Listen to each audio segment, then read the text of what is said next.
se porta así, no puedo entenderla o no puedo entenderlo, dicen los padres, ¿no? Entonces, realmente es como cuando sembramos una plantita, ¿no es cierto? Y todos deseamos que ese arbolito crezca derechito. Sin embargo, en la práctica, ninguno de nosotros termina siendo ese arbolito totalmente derecho. Creo que eh, figuras grandiosas que pueden haber transitado por el mundo y en ese momento, de repente aquellos con búsqueda de la perfección humana, espiritual y de todo tipo, como el Santo Padre, el Dalai Lama, seguramente tampoco son los arbolitos derechos, ¿no? Porque eso es lo que somos los seres humanos, seres imperfectos, pero perfectibles, con la posibilidad de ser mejores cada día, ¿no es cierto? Y por eso es que les decíamos ayer que la integración de las dimensiones, esa integración dialéctica de elementos opuestos que corresponden a las dimensiones de las que ya hemos hablado, puede ir desde una armonía perfecta hasta la discordancia más conflictiva, ¿de acuerdo? Entonces, por eso es que la realidad con la que hemos sido educados, el temperamento que traemos desde el nacimiento, la cantidad de influencia al comienzo no solo de nuestra familia, luego de nuestros compañeritos de estudios, del mundo externo, ¿no es cierto? Va a marcar la vida. Si uno estudiara el desarrollo de la personalidad, por ejemplo, y lo hubiera hecho en una población sana, a ver, se me ocurre, de Venezuela, hace 22 años, ¿sí? Habría que ver cuál sería el desarrollo de la personalidad en estos nuevos niños ya sometidos a la miseria, a la pobreza, ¿no es cierto? Habría que hacer un estudio y ver cuánto el influjo, el estresor, los estresores permanentes, sociales y aquellos que van limitando las necesidades básicas o el mismo cuidado de los padres, ¿no? Porque ¿cómo se comporta alguien que no tiene para comer, para pagar sus cuentas, que le falta la luz, el agua, que no puede lavar la ropa, que no puede, la cantidad de cosas? ¿Cuánto impacta esa forma, el entorno, en el desarrollo saludable de la gente? Entonces, la personalidad es la manera más específica por la cual el individuo se expresa. ¿Cómo nos expresamos? A partir de nuestra historia personal, desde el momento de la concepción. Al final, como decía Jasper, la forma particular que un individuo tiene de expresarse a sí mismo, la forma en que se mueve, cómo experimenta y reacciona ante las situaciones, cómo ama, cómo siente celos, cómo conduce su vida en general, cómo responden sus necesidades, sus anhelos y objetivos, sus ideales y la forma que adquieren, los valores que guían su vida y cómo se manifiestan sus creaciones y cómo actúa en lo cotidiano. Es un término que va a permitir diferenciarnos unos de otros y es lo que nos hace unos y únicos, ¿no? Por eso es que permite la diferenciación individual y caracteriza la totalidad de conexiones significativas en cualquier forma de vida psíquica. Habíamos dicho que está constituido por dos dimensiones sumamente importantes. El temperamento, que es lo más biológico que tenemos. Les reitero que muchos dicen que es el sello que Dios nos ha puesto a cada uno de nosotros. ¿No es cierto? Por eso es que en su descripción podemos decir que es la disposición biológica basada, la disposición biológica básica hacia ciertos comportamientos, ¿sí? Influencia de la naturaleza físicamente codificada. En cambio, el carácter, ¿sí?, serían las características adquiridas durante nuestro crecimiento y es influencia de la educación. Podemos diferenciar, ¿no es cierto? Uno es influencia de la naturaleza físicamente codificada y en cambio el carácter es influencia de la educación. Valores, límites, amor, expresiones, no solamente afectivas, ¿no? Niveles de comunicación de los padres, de los hermanos, todo eso va a ir a constituir lo que es nuestro carácter.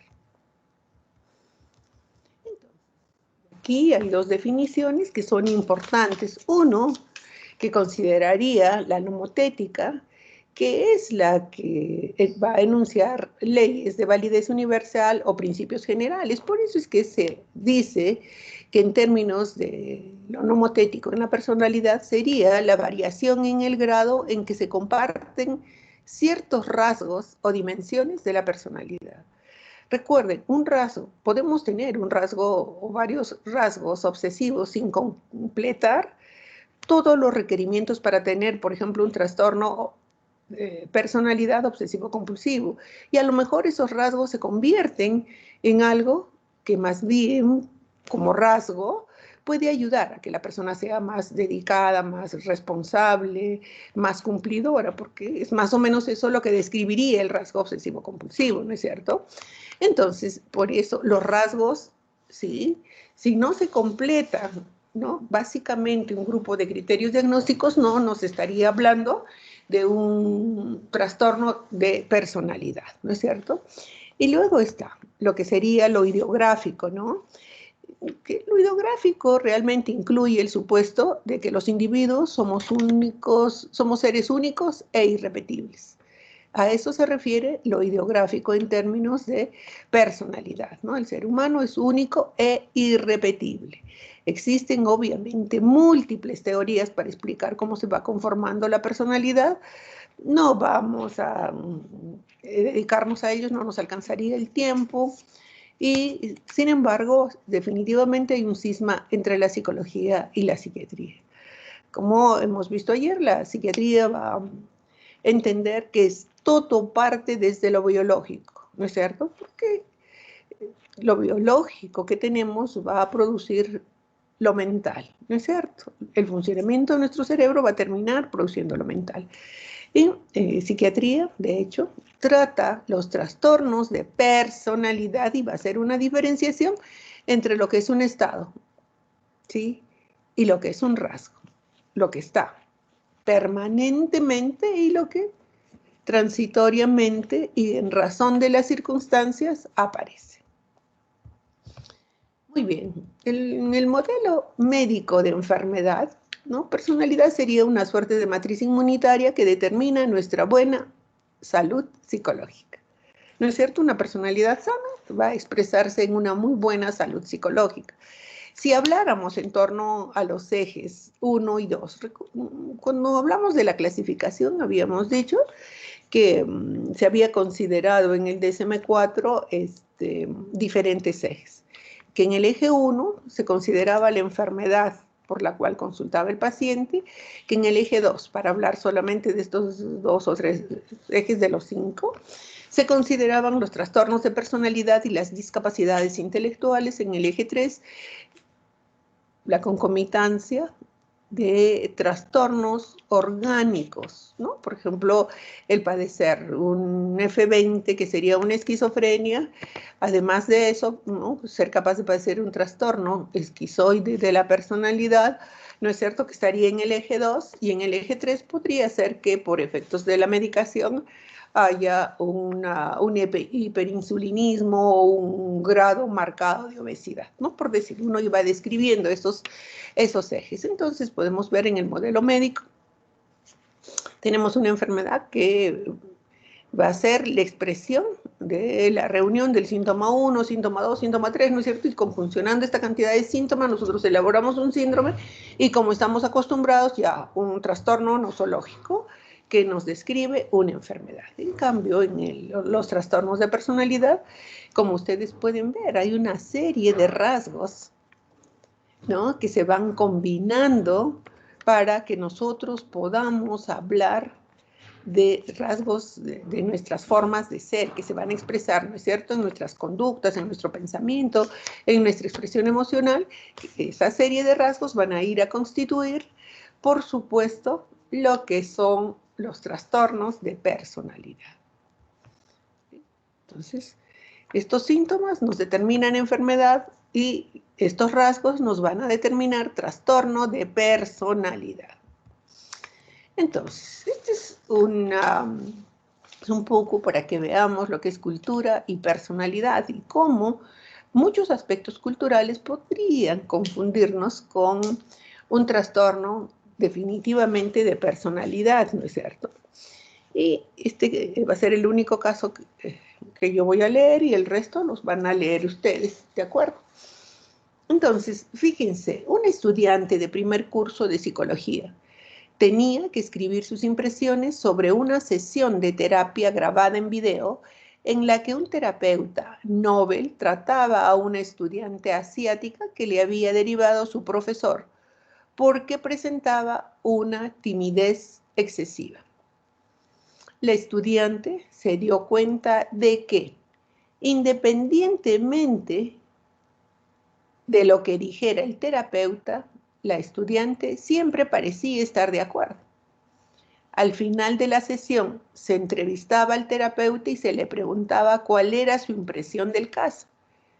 El terapeuta reafirmó la opinión del profesor sobre la timidez del estudiante y pronosticó un cambio rápido, dado que la estudiante no ofrecía ninguna resistencia. Tal como indicó el profesor del estudiante de psicología, esta conclusión era incorrecta. De hecho, la joven estudiante no mostraba desacuerdo con el terapeuta, que era mucho mayor debido a razones culturales. En su cultura se respetaba mucho, ¿sí?, la opinión de la gente mayor. Se consideraba que, bueno, la experiencia podía estar generando las mejores ideas, ¿no es cierto? O los mejores consejos, las mejores opciones. Una vez se la autorizó a estar en desacuerdo, se descubrió que la explicación a su comportamiento tenía que ver con las costumbres de su grupo de referencia y no con rasgos de personalidad estables. En consecuencia, se reorientó la terapia para que el estudiante se adaptara a las expectativas de la cultura norteamericana y no hacia un cambio de personalidad. Entonces, este es un ejemplo para que confirmemos aquello que habíamos dicho en las clases del miércoles y del jueves, ¿no es cierto?, en que la cultura impacta en nuestra personalidad. Entonces, este es el ejemplo que queríamos mostrarles por ese motivo.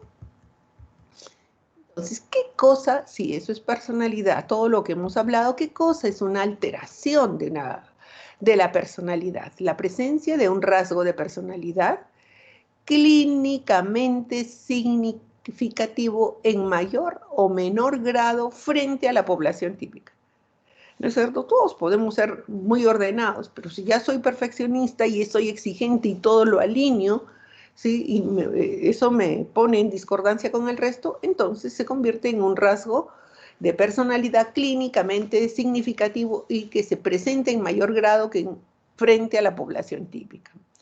Entonces, además, habría una alteración en la personalidad cuando las alteraciones de la personalidad provocan sufrimiento en el propio paciente o en las personas de su entorno. ¿Qué dice el DSM-5? Que es un patrón permanente de experiencia y comportamiento interno marcadamente desviado de las expectativas del entorno cultural del individuo y que se va a expresar en las áreas que ya habíamos comentado: cognición, afectividad, funcionamiento interpersonal y control de impulsos, de tal manera que se convierte en un patrón duradero, inflexible y generalizado en una amplia gama de situaciones personales y sociales. Por eso es que decimos que es estable, de larga duración y que tiene un inicio en la adolescencia. Clasifican los trastornos de personalidad. Aquí hay un investigador, Tyler Alexander, ¿no es cierto?, que clasifica, como ustedes pueden ver, las personalidades en estos grupos como esquizoide, sociopática, obsesiva compulsiva, disímica y pasiva dependiente. La CIE-10, ¿no?, si ustedes recuerdan, clasifica en el clúster A solamente al paranoide y al esquizoide, porque al esquizotípico lo ha ubicado ¿dónde? En otros trastornos psicóticos, ¿no es cierto?, y en el capítulo de esquizofrenia. En cambio, nosotros podemos ver que desde el DSM-4 y en el DSM-5, básicamente la clasificación es diferente. Primero, en el DSM-4 ustedes pueden ver que el narcisista, ¿sí?, se ubica en otros, en el DSM-4, pero en el DSM-5, y ustedes han visto que lo han puesto en el clúster B, ¿no es cierto? Entonces, esto es un poco para que diferenciemos cómo las clasificaciones variaron, como, no, la CIE-10 sigue considerando este grupo de trastornos de personalidad y como el DSM-4 o el DSM-5 actualmente identifica los 3 grupos A, B y C del cual habíamos conversado, ¿no es cierto?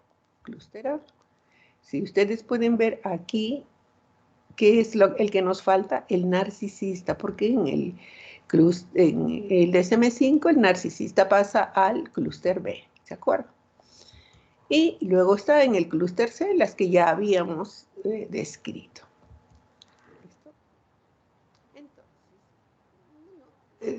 Para tratar brevemente de hablar sobre la neurobiología de los trastornos de personalidad, tendríamos que considerar a un investigador, Cloninger, que decía, ¿no?, que habrían 3 disposiciones de rasgos genéticos neurobiológicos, cada uno asociado a un sistema de neurotransmisión. Entonces, ese rasgo de personalidad, esa necesidad de buscar la novedad por encima de todo, no importa los riesgos, correspondería a la expresión de una baja actividad basal en el sistema dopaminérgico. El temer al daño y evitarlo correspondería a una alta actividad en el sistema serotoninérgico. La dependencia de la recompensa y la búsqueda de la recompensa inmediata correspondería a una baja actividad basal del sistema noradrenérgico. Entonces, en ese modelo se explica, ¿no?, el modelo neurobiológico de Cloninger, y vemos que la evitación del daño va, ¿no?, en un bajo nivel, ¿no es cierto?, al alto nivel, que sería el obsesivo-compulsivo, que es parte de lo que les explicamos cuando habíamos hablado de impulsividad, compulsividad, en el tema de trastorno obsesivo-compulsivo, ¿sí? Allí había, ¿no es cierto?, una alteración a nivel del sistema serotoninérgico.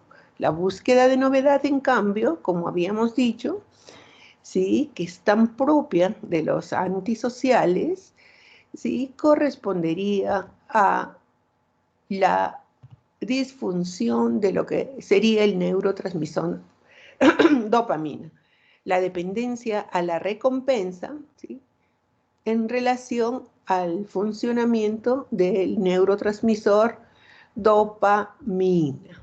Entonces, y en ambos casos, en los 3 casos, habría una persistencia de ese funcionamiento anómalo de noradrenalina, de dopamina y serotonina. ¿Cómo evaluamos los trastornos de personalidad? Vamos a hablar de algunas estratégicas, una estratégica de la técnica de abajo arriba, la otra de la ventana, pero en la estrategia de abajo arriba se crea gradualmente una imagen de la personalidad del paciente a partir de la historia de vida cronológicamente descrita por el paciente en el contexto de su historia social y familiar. ¿Cómo ha ido respondiendo frente a estresores positivos y negativos? ¿No es cierto? Nuestros pacientes, o en todo caso nosotros, a lo largo de nuestra vida. Y por tanto, le vamos a preguntar, cuénteme un poco sobre cómo fue su niñez y su adolescencia. Y luego de que nos cuenten cómo ha sido su niñez y su adolescencia, vamos a identificar patrones disfuncionales de relaciones interpersonales. Ayer vino un chico con el diagnóstico, ya ha recibido tratamiento con varios psiquiatras, vino a la consulta, pero qué historia curiosa. Lo ha criado su tía, que no podía tener hijos, y su mamá, que sí tenía 3 hijos, le entregó a este niño a los 3 días de nacido. Pero había periodos en que el niño volvía a la casa de la mamá biológica, cuando se sentían disgustados por algo y era que te quito o te doy. ¿Cómo creen que se va a desarrollar la personalidad de este niño? ¿Sí? Entonces,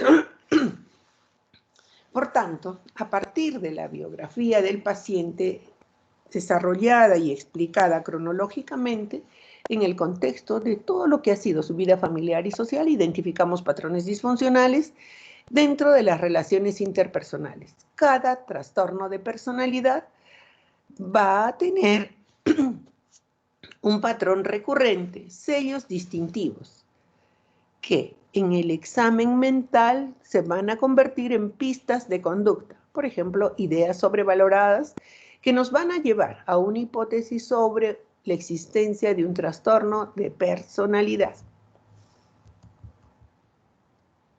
En el caso clínico 1, Miguel Antonio y Sebastián Bustamante Mora. Listo, Sebastián va a ser el médico y Miguel Antonio el paciente. Sí, doctora. ¿Qué tipo de trabajos ha tenido?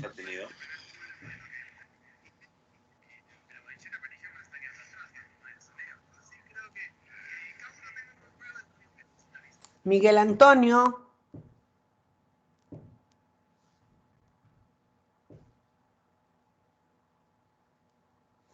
Miguel Antonio. Doctora, sí,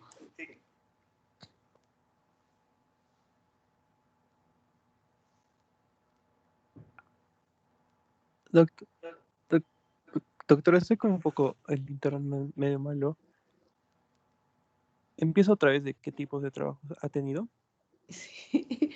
Empieza Sebastián siendo el entrevistador y Miguel Antonio va a ser el paciente. Sí, doctora. ¿Qué tipos de trabajos ha tenido? He tenido muchos trabajos diferentes. No me quedo en ningún empleo por mucho tiempo. ¿Qué suele pasar con estos trabajos? Casi siempre renuncio porque la gente con la que trabajo termina traicionándome. ¿Se ha percatado de que en su vida las personas le han dado la espalda por ninguna razón aparente? Claro, comenzando por mis padres. ¿Tiende a pensar que las personas son desleales o deshonestas? Bueno, me he dado cuenta de que simplemente no se puede confiar en nadie, porque siempre van a tratar de dañarte si bajas la guardia. Y nosotros, después de lo que hemos revisado el día de hoy, seguramente ya nos estamos imaginando y estamos haciendo una hipótesis diagnóstica de a qué nos acerca, ¿no es cierto?, las respuestas del paciente. ¿Cómo evaluamos? Es la segunda estrategia técnica de la ventana de síntomas. Se comienza con los síntomas mayores del paciente y se los usa como ventanas para explorar las raíces del probable trastorno de personalidad.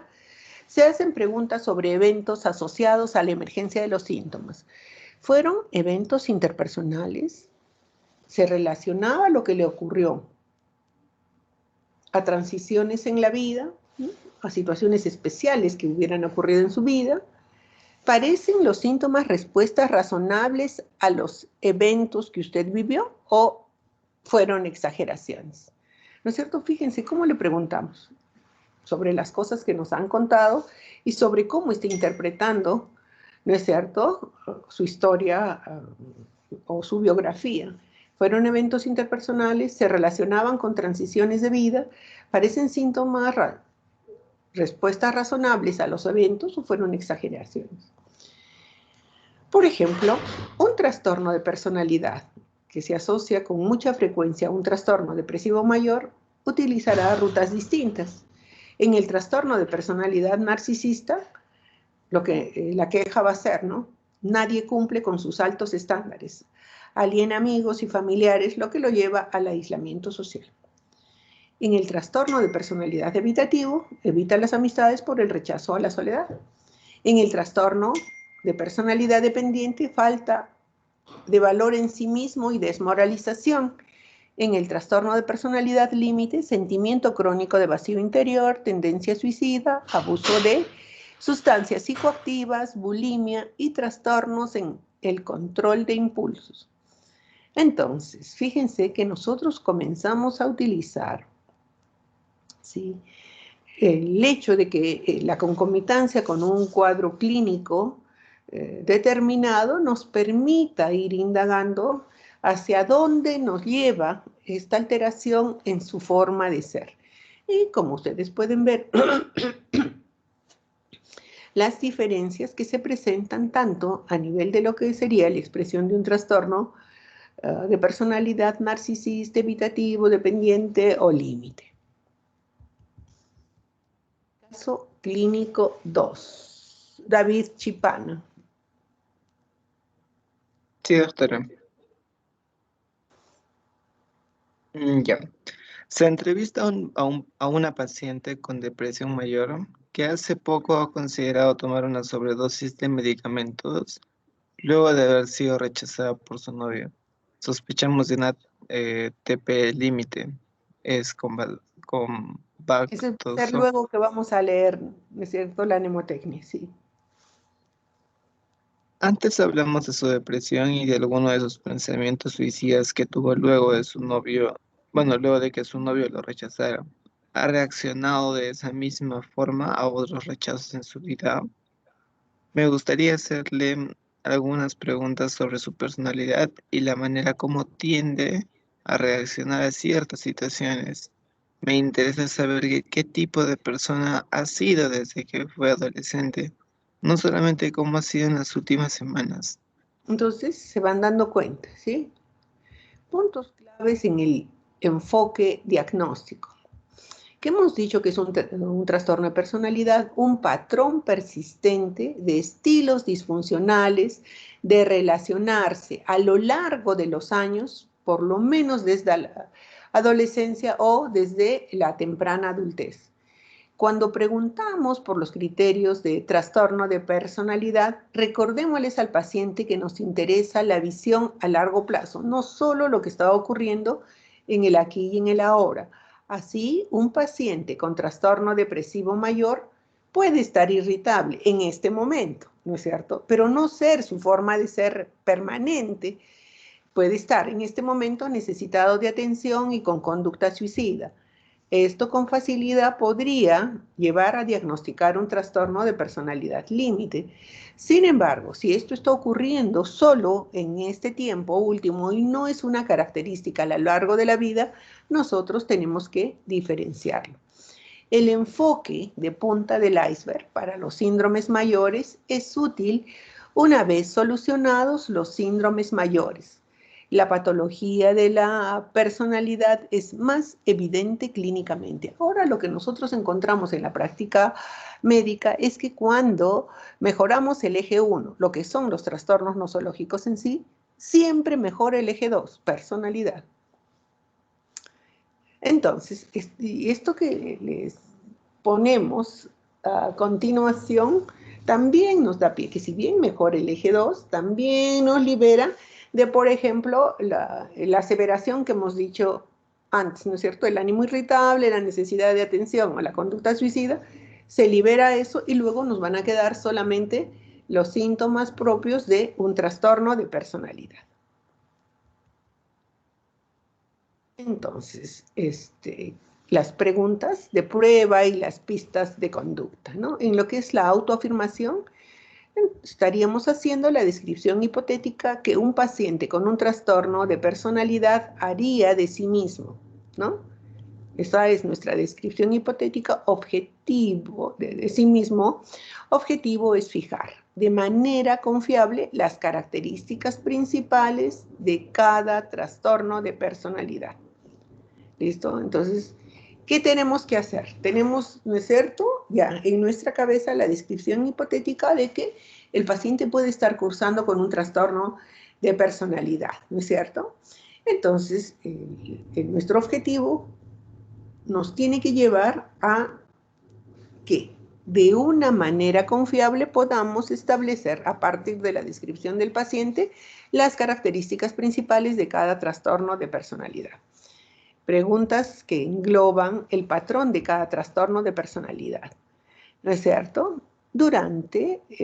Obviamente, comenzamos con preguntas de prueba y la utilización de pistas de conducta. Durante la entrevista verificamos los mecanismos de defensa y las ideas sobrevaloradas.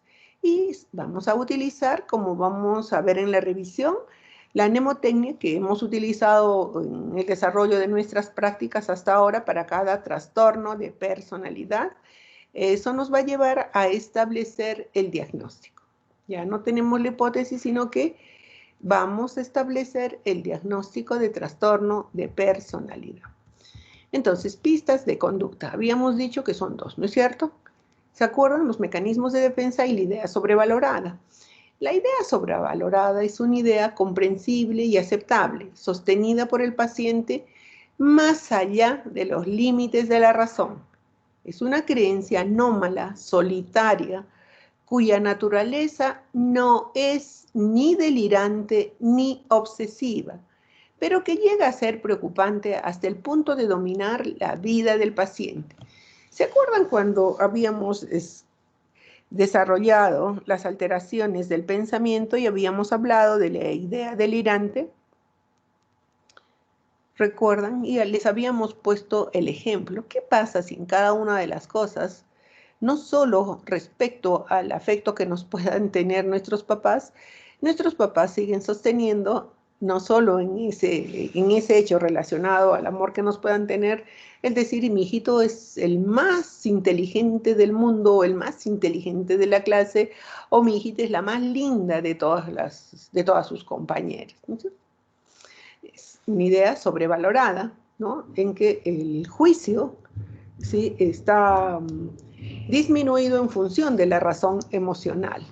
Son convicciones intensamente coloreadas por la afectividad y comprensibles en términos de la personalidad y sus antecedentes.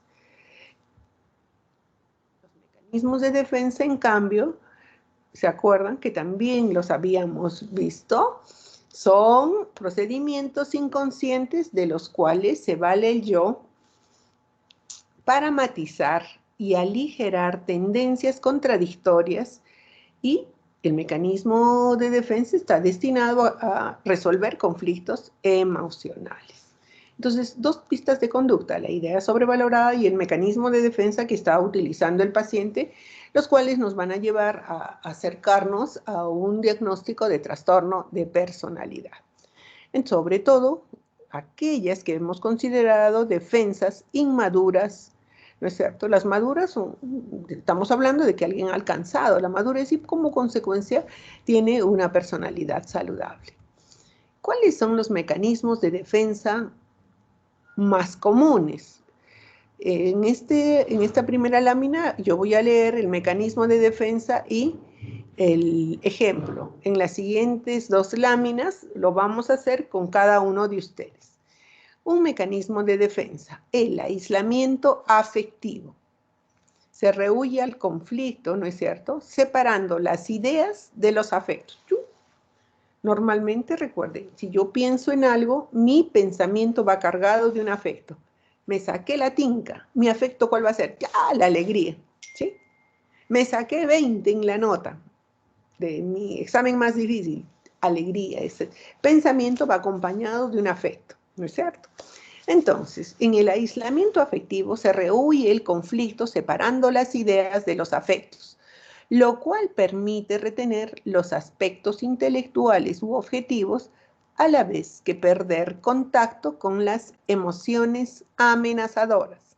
Ejemplo, un estudiante de biología sacrifica a un animal de laboratorio sin preocuparse por su derecho a la vida, su calidad de vida o su estado emocional, ¿no? Separo mi emocionalidad porque si la acompaño de mi emoción, de repente, sí, no me gustaría estar pinchando a las ovejitas o estar disecando a las ranas, ¿no es cierto? O estudiando, abriendo el cuerpo de los ratoncitos o las ratitas, ¿no es cierto? Lo separo. Aislamiento afectivo. Compensación. Se intentan eliminar los sentimientos de culpa mediante conductas que compensen real o simbólicamente a la parte perjudicada.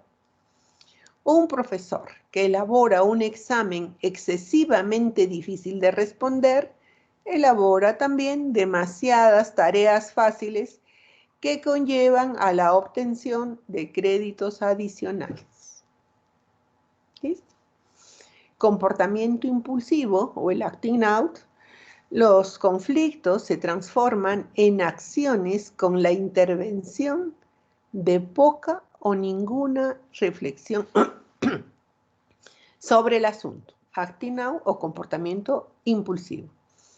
Un estudiante alborota en clase porque está enfadado por una calificación injusta.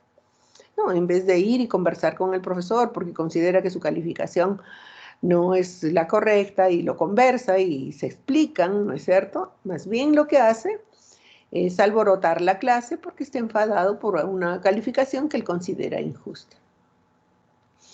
Desplazamiento consiste en que los conflictos se desplazan de un objeto amenazador a otro que lo es menos.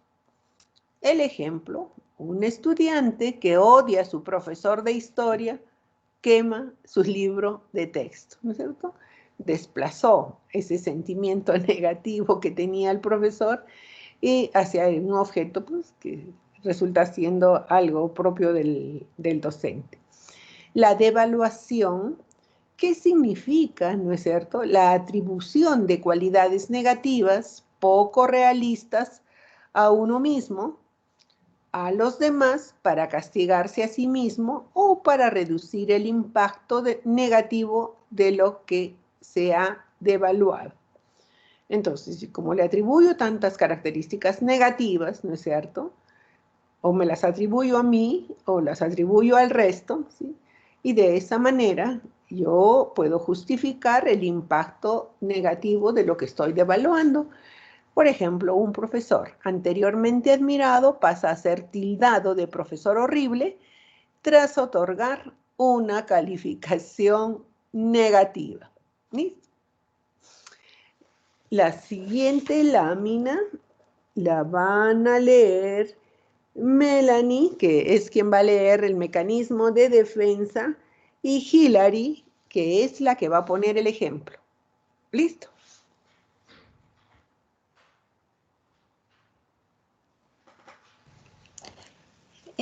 Disociación. Manejo del conflicto mediante la alteración de la integridad de la conciencia, la memoria o la percepción del mundo externo e interno. Ejemplo, tras romper con su pareja, un estudiante suicida es repentinamente incapaz de recordar los periodos en los que estaban juntos. Fantasía. Evitación del conflicto mediante la creación de situaciones imaginarias que satisfacen los impulsos o los deseos. Un estudiante proveniente de un hogar problemático sueña despierto con ser un famoso psicólogo. Formación reactiva. Los pensamientos o impulsos inaceptables se contienen adoptando la postura contraria.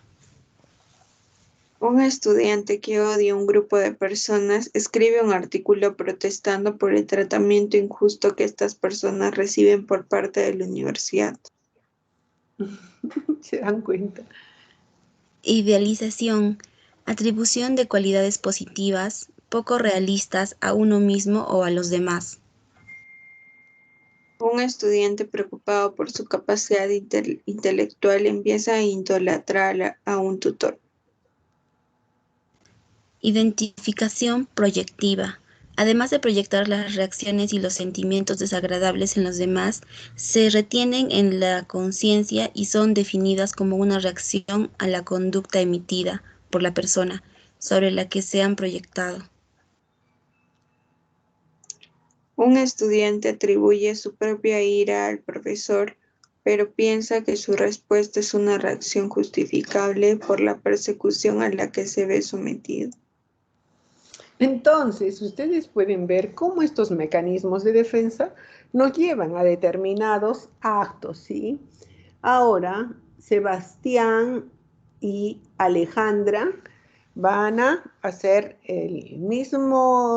la misma descripción, pero vamos a utilizar otro mecanismo en el cual Sebastián habla del mecanismo de defensa y el ejemplo. El siguiente lo hace Alejandra, ¿listo? Mecanismo de defensa y ejemplo. Y así vamos alternando uno con otro.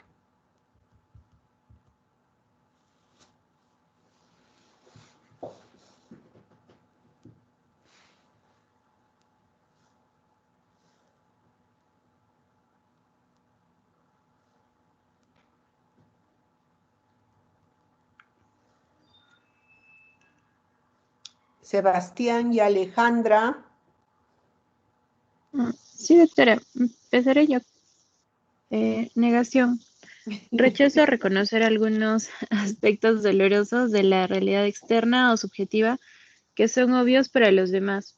Ejemplo, una mujer se niega a reconocer un embarazo pese a que los tests son positivos.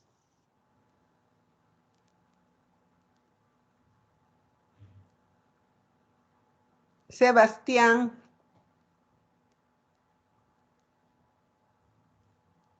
Sebastián, tercera llamada, si no estará ausente.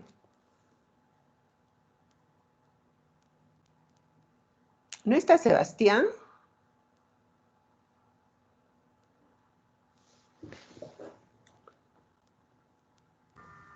Miguel Alejandro. Miguel. Sí, doctora. Disculpe, doctora, ¿qué parte tengo que leer? Me confundí un poquito con lo de la llamada de mi compañero. Omnipotencia como mecanismo de defensa y con ejemplo. Con respecto a la omnipotencia, se crea una imagen de uno mismo como increíblemente poderoso, inteligente o superior, a fin de superar circunstancias o sentimientos amenazadores. En ejemplo, un estudiante que se enfrenta a un examen final difícil afirma que sabe absolutamente toda la materia. Polarización. Se separan las cualidades opuestas de un mismo objeto, se mantienen en una deliberada oposición desintegrada, lo cual provoca ciclos de idealización y de evaluación según cuál sea el extremo que se proyecta en uno mismo y en los demás. Un estudiante vacila entre la admiración y el desprecio hacia su profesor. Unas veces lo ve inteligente y poderoso y a sí mismo como ignorante y débil, y después, en función de su última interacción, cambia los papeles. Muy bien.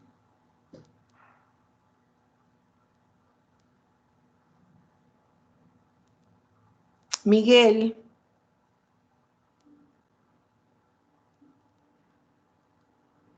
Miguel. Doctora, ¿qué Miguel? ¿Miguel La Paz, Miguel Rodríguez? No, el mismo, porque tiene que terminar. Lo siento, doctora. Miguel Rodríguez. Con respecto a la proyección, dice desvinculación de las emociones o cualidades personales inaceptables, mediante la atribución de estas a los demás. En ejemplo, un estudiante atribuye su propia ira al profesor y por tanto se siente víctima de una persecución. Y por último, lo que es la racionalización, se contribuye una explicación a la conducta después de la ocurrencia del hecho. Se construye una explicación a la conducta después de la ocurrencia del hecho, a fin de justificar las propias acciones frente a uno mismo y frente a los demás. Ejemplo, un profesor que ha puesto un examen imposible de aprobar afirma que es necesario impactar a los estudiantes para que vuelvan a estudiar en serio.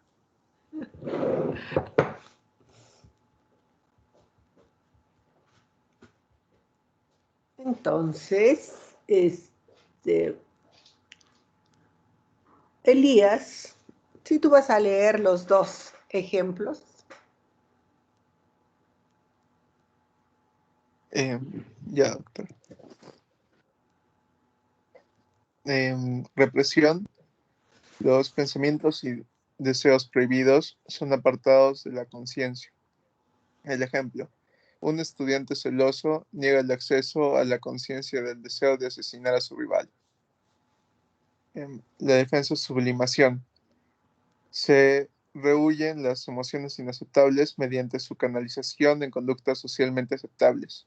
El ejemplo, un profesor que siente un secreto disgusto por la enseñanza trabaja diligentemente para conseguir un premio al mejor maestro.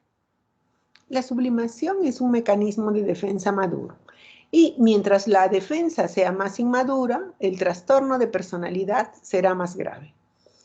Cada trastorno de personalidad tiene mecanismos de defensa característicos que los identificamos en la entrevista y en el examen mental. Caso clínico número 3.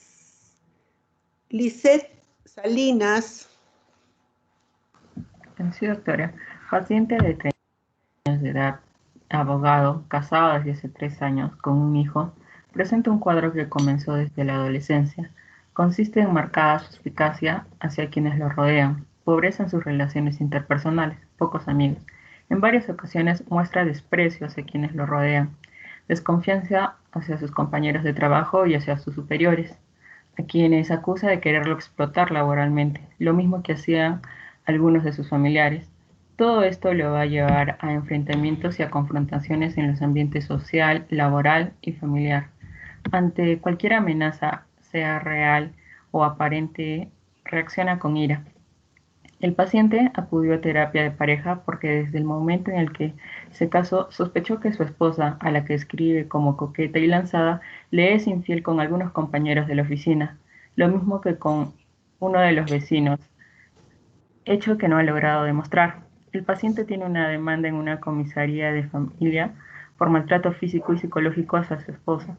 A pesar de que el paciente es consciente de los problemas relacionales que tiene, los achaca enteramente a las demás personas y se describe como una víctima de las personas que lo rodean. Entonces, ya ustedes se han dado cuenta de qué tipo de trastorno de personalidad se trata, ¿no es cierto? Entonces, ¿cuál es su autoafirmación? Los demás no son de fiar y tratan de aprovecharse de mí. ¿Cuáles serían las preguntas de prueba? ¿Ha pensado que la gente en su vida no es de confianza? ¿Lo han traicionado sin razón aparente? Y las pistas de conducta. El paciente se comporta de manera reservada, ¿sí? El paciente se comporta de manera reservada y sospechosa, contesta las preguntas renuentemente y con un aire de desconfianza.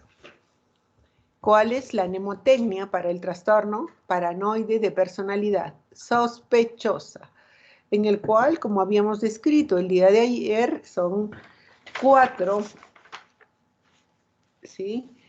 4 de los 7 síntomas o características de personalidad. Sospechas de infidelidad de la esposa, no perdona, es rencorosa, sospecha de otros, percibe ataques donde el resto no los ve, ve a todo el mundo como enemigo, teme confiar en los demás, percibe amenazas en eventos sin malicia. Y ustedes pueden ver marcadas las letritas que corresponden a sospechosa. ¿Listo? Caso clínico número 4. Pierina, por favor. Sí, doctora. Después de 2 semanas de trabajo, la persona que contrató a Doris le sugirió que buscara asesoramiento. Sus obligaciones consisten en realizar algunas tareas del hogar, como cocinar y cuidar de 2 niños de 3 años de edad. El problema era que no podía identificarse bien con las necesidades emocionales de los niños y por tanto no podía realizar bien su papel de educadora y cuidadora. Mis hijos se sienten incómodos con ella porque es extraña y no les entiende, afirmaba la persona que la contrató. Aunque Doris llegó a la cita correctamente vestida, parece tímida y reservada. En ocasiones es difícil oírla por el bajo tono de su voz. Cuando se le pregunta si entiende la razón de su derivación, afirma que no, que ha cumplido con sus responsabilidades laborales a la perfección. No está indignada y afirma que la comida que elabora es deliciosa, que nunca deja desordenada la cocina y que después de realizar sus tareas pasa una gran parte de tiempo sola en su habitación y nunca molesta a nadie. Cuando se le pregunta si se siente unida a la familia, contesta supongo, pero solo después de una larga y desconcertante pausa. Se siente todavía más confundida cuando se le pregunta cuál de los niños es su preferido y por qué. Finalmente afirma les quiero por igual. Si bien sus palabras parecen huecas, no falta a la verdad de forma deliberada. Y entonces nos estamos acercando a un trastorno de personalidad que se va a confirmar con Miguel Antonio Apaza. Continúa.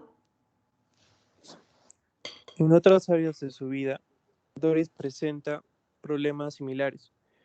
A los 17 años de edad tuvo su primer hijo, una niña, fruto de las relaciones con un adolescente vecino de su casa. Niega que fuera su novio y dice que fue su primera y única relación sexual, que no sintió nada y que no le preocupaban esos asuntos. Cuando se le pregunta por esta experiencia, recuerda solo los hechos de su embarazo y el peso de su hija al nacer. Refiere que no le gustaba cuidar de su hija y que se sintió desbordada por las atenciones que precisaba. Después de 2 meses decidió darle en adopción. Doris pasa muchas noches cosiendo y se confecciona su propia ropa.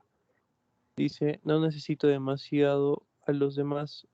Durante la jornada laboral tengo que estar con ellos porque es mi trabajo. Debido a sus escasas habilidades de lectura, se emplea un test de vocabulario con dibujos para evaluar su nivel intelectual. Obtiene puntuaciones que la sitúan en el nivel de normalidad. A partir de las observaciones realizadas y de la información recabada en la entrevista clínica, se recomienda que Doris se dedique a trabajos en los que no deba cuidar a niños. Su falta de emoción, su preferencia por actividades solitarias y su incapacidad para sintonizar con los estados emocionales y necesidades interpersonales en los demás, requisitos básicos para la educación, la convierten en una mala candidata para el papel de cuidadora. Seguimos imaginando a qué tipo de trastorno de personalidad nos estamos refiriendo, ¿no es cierto? La necesidad de estar solo y la autoafirmación correspondería. Prefiero estar solo, mi mundo está completamente vacío. ¿Cuáles serían las preguntas de prueba? ¿Le gusta estar con la gente o prefiere estar solo? Dígame una cosa que en verdad disfruta hacer. Pistas de conducta. El paciente se muestra tímido y taciturno y se le ve preocupado en su propio mundo. ¿Cuál es la mnemotecnia? Distante, desapegado y tiene que cumplir 4 de los 7 síntomas que se describen a continuación. Primero desapegado, luego indiferente a la crítica o al elogio, experiencias sexuales de poco interés, tareas o actividades hechas en solitario, ausencia de amigos cercanos, no disfruta ni desea las relaciones cercanas, tiene placer con pocas actividades. Caso clínico número 5, Sebastián Bustamante Mora. Cierto, el caso clínico el número 5. Una paciente de 44 años, soltera, acude a consulta diciendo, tengo mucho miedo. Refiere ansiedad porque le preocupa seriamente que el mundo acabe al finalizar el calendario mayo del 2012. Cree que la fecha es un error de cálculo y que la verdadera es el 2018. Le interesan las predicciones del fin de los tiempos, realizadas en el pasado, como los mitos de los antiguos mayas y las profecías de Nostradamus. Le señala al psiquiatra páginas web que explican la predicción maya y los posibles escenarios del fin del mundo. Ha triangulado los datos para demostrar que el mundo acabará en el 2018. No sé lo que ocurrirá, pero será malo, afirma. Además, afirma que estos temores son muy serios y explica que tiene síntomas de ansiedad muy intensos, hasta el punto de que tiene insomnio y no hace más que pensar en el fin del mundo. Dice que ha tomado precauciones para la catástrofe, va a clases de autodefensa y ha llenado la despensa de agua y comida enlatada. Pertenece a un grupo que se toma estas predicciones en serio. Los miembros de este grupo son sus únicas relaciones sociales de importancia. Fuera del grupo se relaciona muy poco, aparte de con los parientes de primer grado. También nos estamos aproximando, ¿no es cierto?, al caso clínico. David, concluye. David Chipana.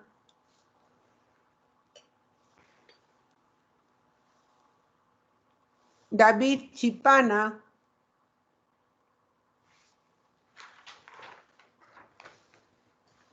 Van a prender sus cámaras, chicos. Quiero que verlos.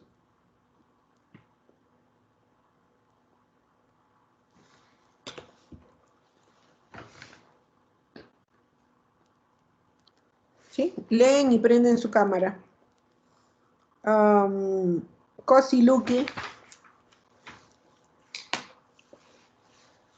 Fanny. Sí, doctora. Estoy poniendo mi cámara. Un momentito. Ya.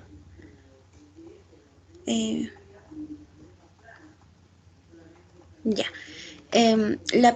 Caso clínico 5. La paciente no duda en relatar su interés por otros temas poco usuales, como los círculos en las cosechas, los ovnis y la creencia de que los extraterrestres probablemente han visitado la Tierra. Tiene muchas creencias extrañas y le fascinan la fantasía y la ciencia ficción desde niña. Es socialmente extraña y tiene muy pocas relaciones desde la adolescencia. Dice que nunca ha estado casada y que nunca ha tenido relaciones románticas serias. Se viste de forma rara con un alfiler que dice: el fin está cerca. No tiene alucinaciones auditivas, no tiene ideas francamente delirantes. Se conduce de forma organizada. Nunca ha tenido episodios de manía, hipomanía ni de depresión.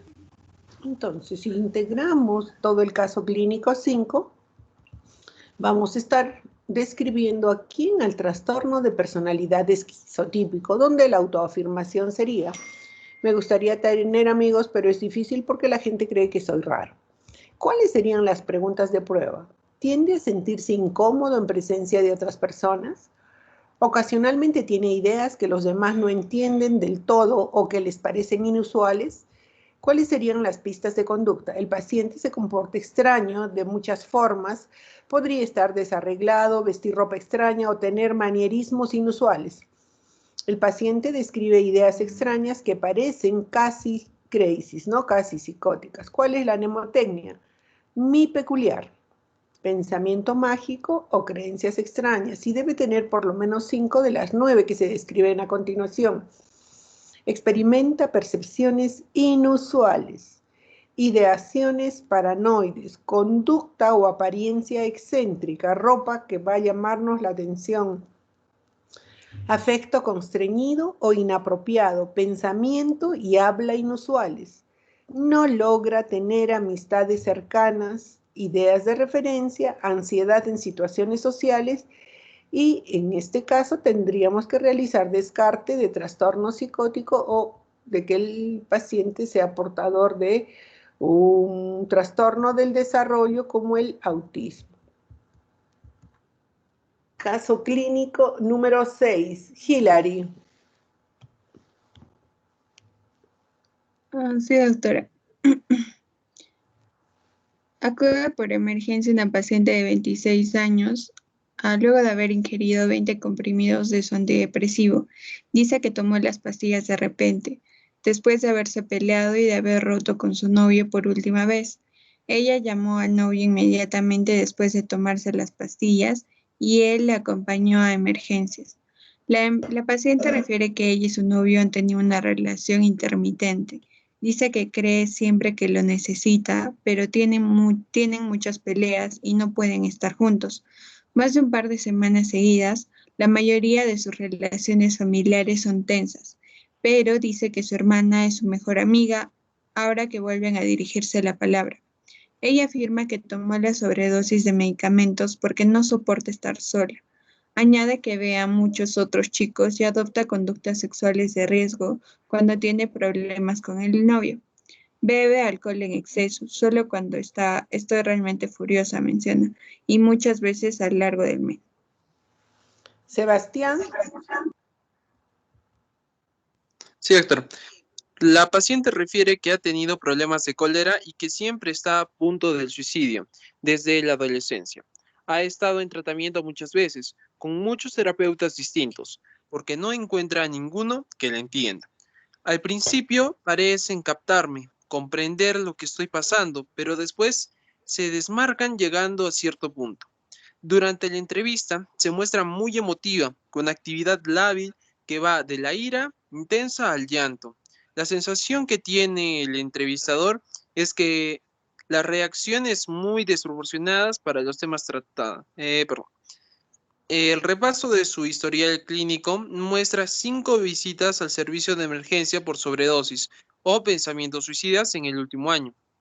Las sobredosis siempre han sido de cantidades lo bastante pequeñas como para precisar únicamente vigilancia, sin ingresar en la unidad de cuidados intensivos. Entonces, estamos hablando de un trastorno de personalidad que describimos como trastorno límite. ¿Cuál es la autoafirmación? Necesito a las personas con desesperación y cuando me rechazan me quiebro por completo. Por eso es que intenta suicidarse cada vez que el novio la abandona. Las odio y me dan ganas de suicidarme. ¿Cuáles son las preguntas de prueba? Lo decepcionan con frecuencia las personas en la vida. Cuando algo ha salido muy mal en su vida, como perder el empleo o ser rechazado, ha hecho cualquier cosa para lastimarse a sí mismo, como cortarse o ingerir medicamentos. Preguntas de prueba, ¿no es cierto? Listas de conducta. Podría idealizar y devaluar al clínico alternadamente a lo largo de la entrevista. Podría ser inusual y emocionalmente lábil. ¿Cuál es la mnemotecnia? Es con vacilo. Y va a describir que para que tengamos el diagnóstico de trastorno de personalidad límite tendríamos que tener 5 de los 9 componentes. Esfuerzos desesperados para evitar el desamparo real o imaginado. Patrón de relaciones inestables e intensas caracterizadas por idealización o devaluación. Comportamiento, actitud o amenazas recurrentes de suicidio o de automutilación. Enfado inapropiado e intenso o dificultad para controlar la ira. Sensación crónica de vacío, alteración de la identidad, inestabilidad afectiva debido a la reactividad anímica, ideas paranoides transitorias relacionadas con el estrés o la disociación, impulsividad en 2 o más áreas que son autolesivas. Alejandra. Sí, doctora. Acude a consulta a un hombre de negocios jubilado de 68 años, preocupado por sus conflictos interpersonales. Quiere ver a un profesional de salud mental para saber qué patología tiene su familia y averiguar por qué no lo tratan como cree que deberían. Piensa que su familia lo mantiene injustamente alejado, se ha divorciado 2 veces y describe a sus ex esposas como chicas demasiado simples para apreciar lo que tenía en mí. Se ha ido alejando de sus hijas y nietos porque no me tratan con el respeto que merezco cuando nos vemos. La anamnesis revela un patrón de grandiosidad y necesidad excesiva de admiración. Comenta al psiquiatra grandes cosas de sus negocios y cita de pasada como iguales los nombres de empresarios famosos como Donald Trump o Bill Gates. Habla constantemente de sus logros empresariales y sociales. Muestra falta de empatía hacia sus inferiores y se identifica claramente con los empresarios célebres. Entonces, Miguel Rodríguez. Miguel Rodríguez. Sí, doctora, ya se me escucha ahora, ¿sí? Menciona en la entrevista en la entrevista no queda claro el éxito real de su carrera profesional. Sí queda claro que tuvo conflictos con superiores y que esto limitó sus ascensos. Explican que sus jefes estaban siempre celosos de su talento y siempre le ponían trabas. Describe que el actual problema que existe entre él y su familia es la causa de su irritabilidad. Se ha negado a pasar tiempo con sus hijas y nietos porque no le muestran el respeto que merezco. Le molesta especialmente tener que ir a casa de sus hijas. Son ellas las que deberían venir a verme a mi casa. Les anunció que no volvería a desplazarse hasta la casa de ninguna de ellas. Lleva 3 años sin ver a sus hijas y nietos. Lo invitan en las fiestas y los cumpleaños de los niños, pero él se niega a ir si primero no va ellos, a verlo a su casa. Afirma, si quieren verme ya saben lo que tienen que hacer. Entonces, estamos hablando obviamente de ¿qué? De un trastorno de personalidad narcisista. ¿Cuál es la autoafirmación? Soy extremadamente talentoso y especial, mucho mejor que la mayoría de las personas, y me enoja que no reconozcan lo grandioso que soy. ¿Cuáles son las preguntas de prueba? Se frustra porque las demás personas no cumplen con sus estándares. ¿Qué ambiciona usted? Sus ambiciones son altamente irreales, obviamente. ¿Cuáles son las pistas de conducta? El paciente se ve arrogante y crítico en exceso de las credenciales y experiencia del evaluador. Puede que comience la entrevista con un cúmulo de quejas furiosas sobre lo injustos que los demás son con él. ¿Cuál es la mnemotecnia? Especial. Especial cree que es especial y único, preocupado por fantasías de éxito y poder ilimitados, envidioso, engreído, requiere excesiva admiración, convencido de su privilegio, explotación interpersonal, arrogante y muy lejano a sentir empatía. Caso clínico número 8. Elías. Sí, doctor. Pasada la medianoche, una paciente llamó al centro de ayuda psicológica de la universidad. Dejó un mensaje con voz suave en el contestador y parecía contener el llanto. Me siento como una basura y estoy mal con todo el mundo que conozco. Necesito hablar con alguien o me mataré ahora mismo. Y no lo digo en broma. Aunque dejó su número de teléfono, el terapeuta de guardia le fue imposible localizarlo. Según su compañera de habitación, la paciente había salido a dar una vuelta. Tras una segunda llamada la mañana siguiente, aceptó acudir a una evaluación. Llegó 30 minutos tarde, mascando chicle y ligera de ropa, con un extravagante conjunto negro. Cuando su entrevistador se detuvo de inmediato al verla, ella solo dijo, simboliza como me siento en este momento. ¿Le gusta? Llevaba un turbante en la cabeza y adornaba sus dedos, orejas y cuello con gemas negras. Todo el conjunto parecía escogido para causar estupor. El primer objetivo era evaluar el potencial riesgo de suicidio, pero ella se negó de que hubiera hablado en serio. Si lo hubiese dicho en serio, comentó en actitud teatral, no estaría aquí ahora, ¿no? Es una buena forma de llamar la atención. No me gusta sentirme ignorada. Siempre funciona con mis padres. Se quedaría sorprendido de lo que se puede conseguir si uno se lo propone en verdad.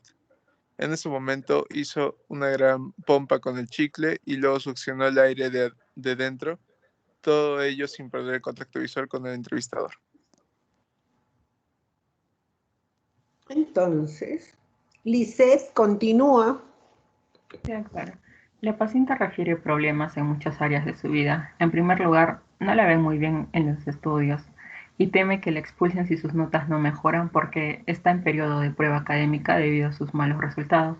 Cuando se le pregunta acerca de su asistencia, admite que rara vez acude a las clases porque la mayoría se imparten por la mañana y sus actividades sociales empiezan después de medianoche. No obstante, muchos chicos de la clase se han ofrecido voluntariamente a pasarme sus apuntes, explica. En segundo lugar, ha tenido problemas con sus compañeras de piso desde que empezó el semestre. Se quejan de que les coge prestadas cosas sin permiso, llega muy tarde por las noches y con frecuencia le visitan chicos, que suelen llegar bastante embriagados y a menudo pasan la noche en su habitación. Por último, su novio, a quien ella considera como alguien extremadamente celoso, sin ninguna razón, ha decidido romper con ella debido a sus constantes flirteos, aunque ella jura que siempre le ha sido fiel en el mes que hace que salen juntos. Bueno, entonces, Pierina, para concluir la descripción excelente del trastorno de personalidad, que ustedes ya saben a qué se está refiriendo. Sí, doctora. Afirma que se siente desbordada por el hecho de que la persona que más me importa en el mundo me dé la espalda de repente. Y eso, señala, es lo que le ha motivado a llamar al centro. Aunque habla de su gran malestar y su depresión, su expresividad no acompaña sus palabras.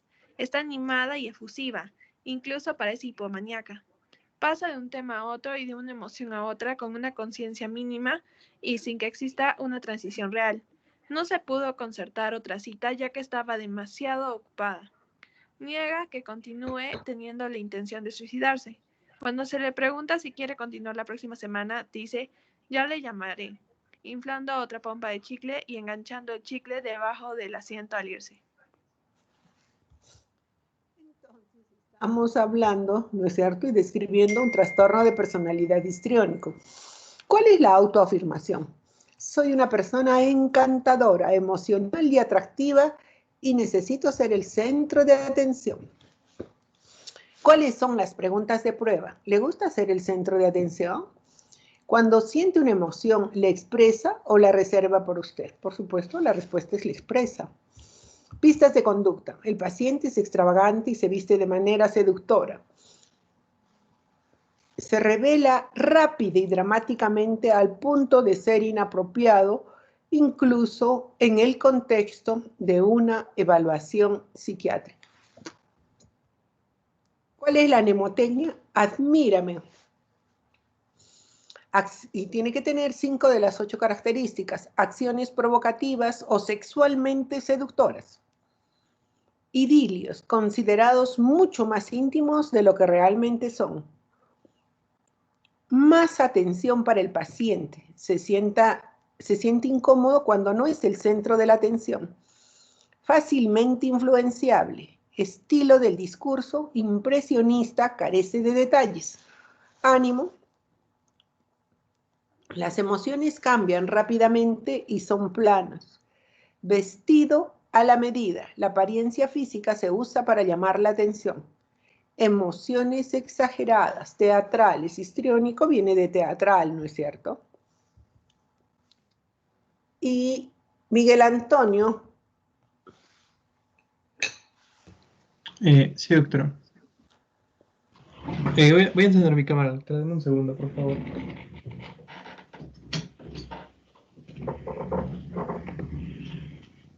Ya.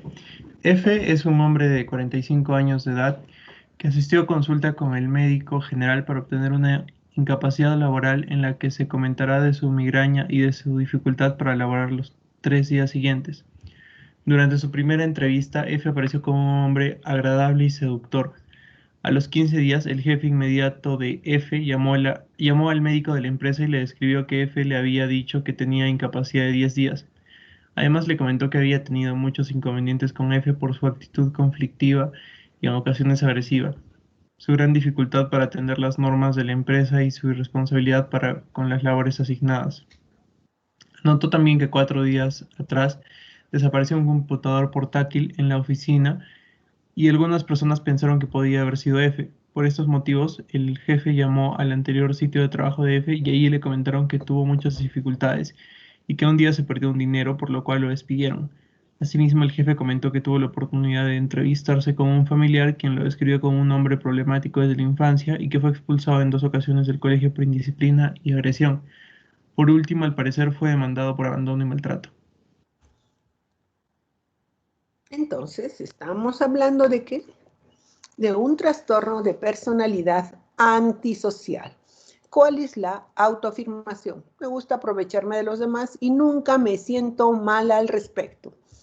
¿Cuáles son las preguntas de prueba que le hacemos? ¿Admira una buena estafa cuando la presencia? ¿Alguna vez ha hecho algo que lo haya podido meter en problemas con la ley? ¿Cuáles son las pistas de conducta? El paciente es excesivamente engreído, arrogante y emocionalmente distante. Habla de sí mismo como inocente y víctima de circunstancias violentas o criminales. La mnemotecnia, corrupto. 3 de las siguientes 7 características. Conformidad con romper las leyes.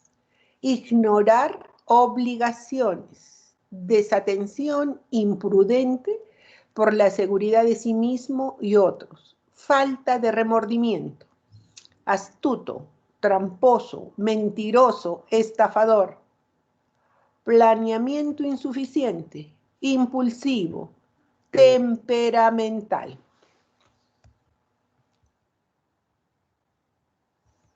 Caso clínico número 10. Sebastián, por favor. Sí, doctora.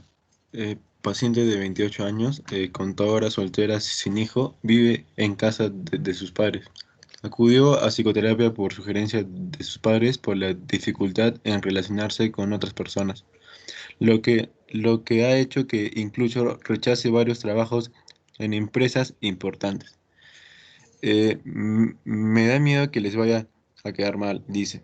La paciente comentó que desde los 14 años de edad presenta una marcada dificultad para relacionarse con otras personas y para interactuar en diferentes escenarios, con una vida social limitada principalmente a algunos de sus familiares y en menor medida a muy pocos amigos, en quienes encuentra aceptación incondicional. Durante la entrevista, la paciente se describió como tímida, solitaria y aislada. En lo que respecta a su dificultad en establecer relaciones tanto de amistad como de tipo sentimental. Relató que deseaba tener una mejor vida social, pero que se relacionaba con pocas personas, ya que temía ser rechazada. Comentó que a lo largo de su vida tan solo ha tenido una relación sentimental significativa que duró casi 2 años y terminó hace un año según la paciente, porque yo no era lo suficientemente interesante para mi pareja y él me dejó. Respecto a su carrera, la paciente refirió que la escogió porque podía trabajar desde su casa, reduciendo con ello el contacto con personas desconocidas y el miedo a ser rechazado o criticada, tanto personal como laboralmente. Entonces, obviamente que estamos hablando del trastorno de personalidad evitativo. ¿Cuál es la autoafirmación? Me da mucho miedo lo que la gente vaya a pensar de mí. Por eso, evito hacer nuevos amigos, así no me expongo al rechazo. ¿Cuáles son las preguntas de prueba? ¿Evita conocer personas o estar cerca de ellas? ¿O a eso se debe que prefiere estar solo? ¿O es porque la han rechazado en el pasado y no quiere que esto se repita? ¿Cuáles son las pistas de conducta? El paciente parece tímido y nervioso, pero con un deseo desesperado de establecer contacto. Podría iniciar la entrevista dudando si abrirse, pero adquirirá más confianza una vez que establezcamos con el paciente una buena relación. ¿Cuál es la mnemotecnia? Encoger. Evita relaciones íntimas, evita relaciones nuevas, necesita la certeza de que es apreciado antes de arriesgarse a involucrarse. Obvia las actividades laborales que involucren contacto personal. La vergüenza potencial lo previene de actividades nuevas. Se ve a sí mismo como poco atractivo, inepto o inferior. Le preocupa la posibilidad de rechazo. David. Sí, doctora. Me toca leer. Una mujer de 35 años asiste a valoración psiquiátrica. Al preguntarle acerca del motivo de consulta, ella refirió: esto fue idea de mi mamá y por eso vine. Contó que hacía un mes su esposo lo había dejado. Decía que yo no le daba suficiente espacio, le molestaba que lo llamara tanto. La madre refirió que desde joven su hija siempre requirió gran apoyo para tomar decisiones, incluso aquellas que son triviales. Pregunta qué ropa ponerse, qué plato pedir en los restaurantes y para otras cuestiones frecuentes solicita mi opinión sobre el mismo punto en múltiples ocasiones. Nunca vi que se pusiera a las opiniones, no, nunca vi que se opusiera a las opiniones o deseos de su esposo, así fueran claramente en contra de sus intereses. Ella era capaz de ofrecerse a hacer los oficios desagradables de la casa, como si tuviera un miedo de perderlo, solo por no sacar la basura o por ver un programa de televisión diferente del que proponía. Su esposo era quien decidía todo por ella y el principal responsable de su vida, a pesar de que ella es profesional y debería estar en capacidad de cuidarse sola. La madre expresó su preocupación acerca de la nueva relación de pareja de su hija.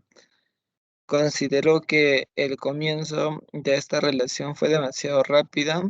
No alcanzó a estar a una semana viviendo sola antes de empezar a vivir con su nueva pareja.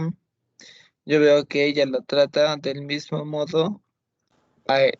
Yo veo que ella, no, ella lo trata del mismo modo a él que a su ex esposa. Doctor, disculpe, ese ratito no me pude conectar, es que se me fue el internet y bueno, ya justo regresó. Ok.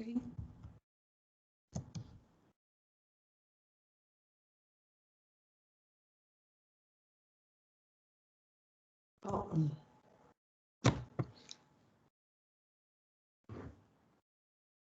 Entonces, estamos hablando de lo que es una personalidad dependiente. ¿Cuál es la autoafirmación? Soy muy pasiva, dependiente de las indicaciones de otros e intento de todo para no molestar a las personas que son importantes para mí. Preguntas de prueba. ¿Se considera una persona completamente independiente o tiende a recargarse en los demás para apoyo emocional y guía? O sea, se recarga en los demás, ¿no es cierto? ¿Quién ha tomado la mayor parte de las decisiones importantes de su vida? ¿Usted o su esposa? ¿Sus padres u otros? Dependiendo de la situación. Otra persona y no el paciente. ¿Cuáles son las pistas de conducta? El paciente hace intentos extraordinarios para ganar su aprecio y afecto de forma inmediata. ¿Cuál es la mnemotecnia? Dependo. Y para hablar de que hay el trastorno de personalidad dependiente, por lo menos 4 de las siguientes características tienen que haber. Depende de la seguridad de otros. ¿Quién está moviendo?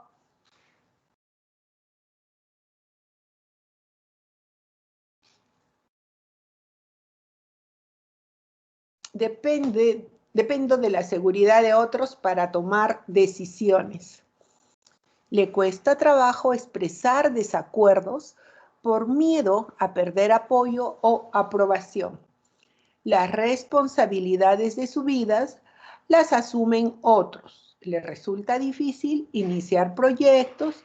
Cuando no hay nadie, se desespera y se siente incómodo. Se esfuerza demasiado para obtener aceptación y apoyo.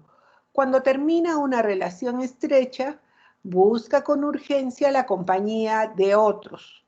Preocupación no realista de que lo dejen y tenga que cuidarse a sí mismo.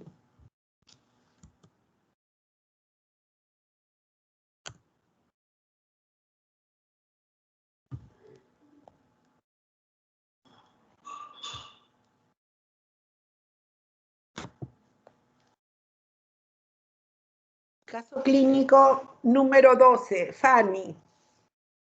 Con cámara, por favor. Un varón de 37 años acude a consulta con su esposa porque tiene problemas en el trabajo. Dice que cree que está bien, pero que su jefe y su esposa, añade con reticencia, quizá tengan problemas con su pulcritud. Ha perdido posibles promociones en el trabajo porque le cuesta finalizar las tareas, aunque es el empleado más concienzudo que tienen. La esposa refiere que es un maniático del control. Le extraña la actitud de su jefe hacia él. Explica, soy un auténtico perfeccionista. Lo normal sería que al supervisor le gustara. Es inflexible en cuestiones de moral y ética. Habitualmente les da su opinión a los compañeros porque, según dice, están muy confundidos en cuanto a los fundamentos del bien y el mal. Hilary. La entrevista al matrimonio revela que el paciente se dedica en cuerpo y alma a trabajar y deja de lado las actividades de ocio y la familia. Critica severamente a la esposa por no ser capaz de cumplir con sus normas de pulcritud. Llega a casa del trabajo y vuelve a hacer las tareas domésticas de limpieza que la esposa ya ha hecho durante el día.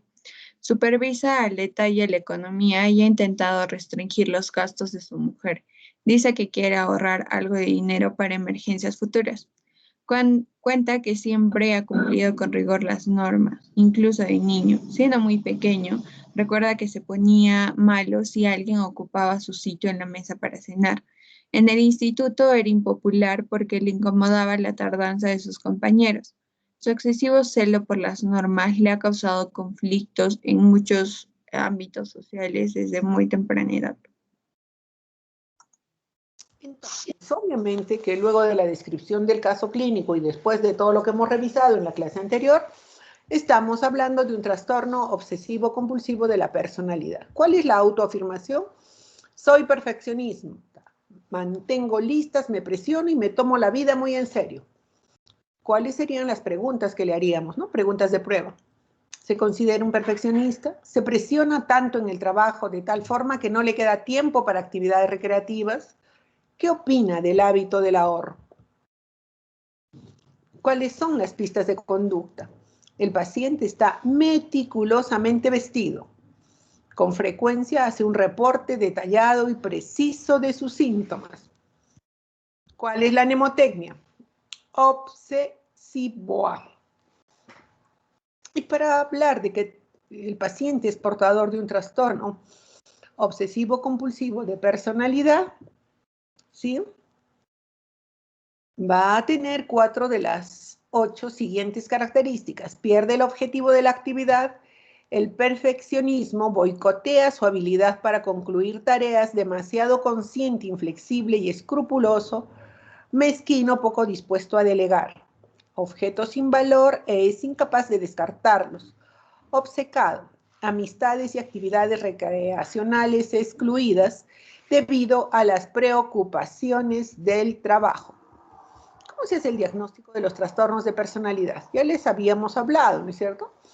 Estamos en la entrevista, la técnica de arriba abajo y la técnica de ventana de síntoma. La autoafirmación, las preguntas de prueba y el buscar. La idea sobrevalorada o los mecanismos de defensa, ¿no?, que está utilizando el paciente. Obviamente el que nos aprendamos la mnemotecnia.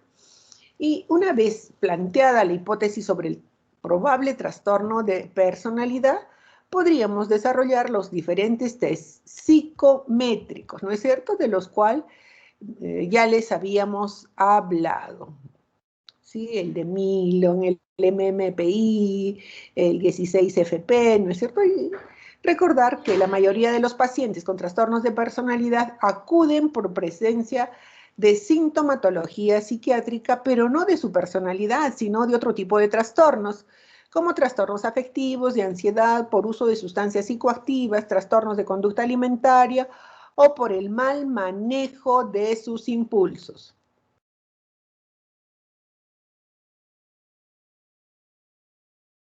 Diagnóstico de los trastornos de personalidad. ¿Cómo lo hacemos? Realmente lo que vemos son los cuadros por los que viene el paciente, ¿sí? ¿Qué es lo que debemos buscar nosotros? Los rasgos anormales para que podamos hacer, ¿no es cierto?, un diagnóstico de trastorno de personalidad. Diagnóstico de los trastornos de personalidad. Una vez realizado el diagnóstico, se solicitarán exámenes auxiliares dependiendo del contexto de la personalidad. ¿Sí? Hematológicos, ¿sí? TAC, todo lo que vemos, ¿no? Correlacionar la clínica con la necesidad de los exámenes auxiliares. ¿Cuál es el tratamiento? Tratamientos biológicos, psicofarmacológicos, dependiendo de las dimensiones de Cloninger. Vamos a utilizar antidepresivos, inhibidores selectivos de recaptación de serotonina, de la noradrenalina, estabilizadores del estado de ánimo, valproato, lamotrigina, carbazepina, antipsicóticos atípicos. De hecho, esto es una relación porque en la práctica va a ser más complejo que ustedes puedan hacer tratamiento de los trastornos de personalidad, ¿no? El tratamiento va a depender de la patología psiquiátrica mayor que presente el paciente. Los tratamientos psicoterapéuticos, de acuerdo a la corriente psicodinámica, podemos utilizar terapias complementarias como el mindfulness, que es una psicoterapia de tercera generación, terapia cognitivo-conductual, la psicodinámica, que se supondría que sería la más recomendable en términos de trastornos de personalidad, ¿no? En tiempos actuales, más se utiliza la terapia cognitivo-conductual. Y yo creo estamos ahora en un tiempo suficiente para que lo que vamos a hacer es sencillamente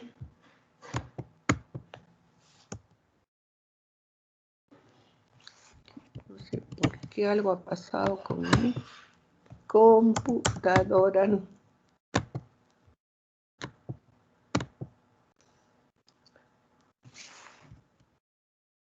Otra vez. Vamos a intentar compartir nuestra pantalla.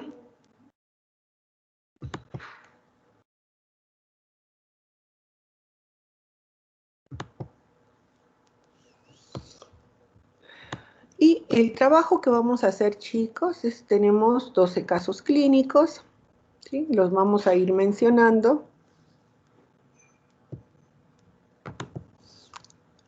No. No, aquí vamos a comenzar.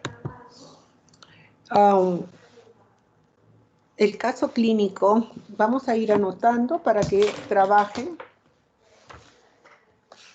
Voy a anotarlos también yo. Entonces, el grupo número 1 va a trabajar el caso clínico 3 y el caso clínico 4. El grupo número 2, pueden ir viendo, chicos, ¿están viendo la pantalla?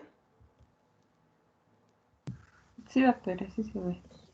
Muy bien. El grupo número 2 va a trabajar caso clínico 5.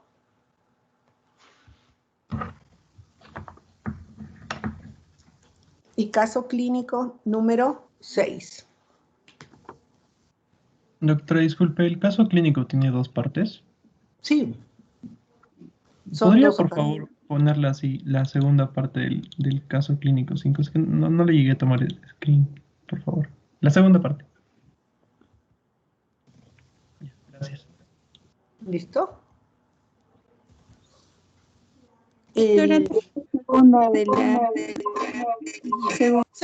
Vamos a hacer primero que les vamos a ir dando un caso clínico a cada grupo y luego retomamos para que no sean seguidos. ¿Está bien? Ya los que les hemos entregado los casos clínicos se quedan ahí. Entonces, el grupo número 1 haría el caso clínico 3 y 4, porque ya les hemos dicho. El grupo número 2 haría el caso clínico 5 y 6. El grupo número 3 haría el caso clínico 7, ¿sí? El grupo número 4, caso clínico 8. Después les vamos a completar. El grupo número 5, caso clínico 9. El grupo número 3, caso clínico 10. El grupo número 4, además del 8, el caso clínico 11. Y el grupo número 6, además del caso clínico 9, el caso clínico 12. ¿Listo? ¿Y qué es lo que vamos a hacer? Ustedes han visto que en cada una de la descripción de los casos clínicos nosotros les hemos puesto una mnemotecnia, ¿sí? Les hemos partido de una autoafirmación que es, ¿no es cierto?, que es común a todas las personas que tendrían determinado trastorno de personalidad. Nos vamos a responder las preguntas de prueba. En el caso clínico vamos a ver si el paciente mantiene esas pistas de conducta. Por ejemplo, en el caso de la personalidad dependiente, ¿no?, como la paciente es dócil, sumisa, en capacidad de brindarse a cualquier cosa con tal de recibir el apoyo del profesional o de la persona que esté a su cargo. ¿Listo? Y el trabajo va a consistir que en esos casos clínicos ustedes van a usar la mnemotecnia para la presentación del caso clínico. ¿Listo? Como es poco lo que tenemos que hacer, ¿sí? Tienen el caso clínico, estamos en 8:45. 1 hora, ¿está bien? ¿30 minutos? Un poco menos, mejor, chicos. Ahora ya estamos, a ver, 8:48. 10, 20, 30 minutos. 1/4 para las 10 nos estamos encontrando otra vez, chicos, ¿sí? 1/4 para, ya. Y allí Sí. hacemos, recuerden, presentamos la autoafirmación, nos hacemos las preguntas de prueba, cuáles son las pistas de conducta que en el caso clínico hemos identificado y desarrollamos la mnemotecnia, ¿sí?, comparando las preguntas con los síntomas que se presentan en el ejemplo o caso clínico que estamos describiendo. ¿Listo? Doctora, ¿el caso clínico 12 tiene 2 partes? Te lo pongo, yo creo que sí.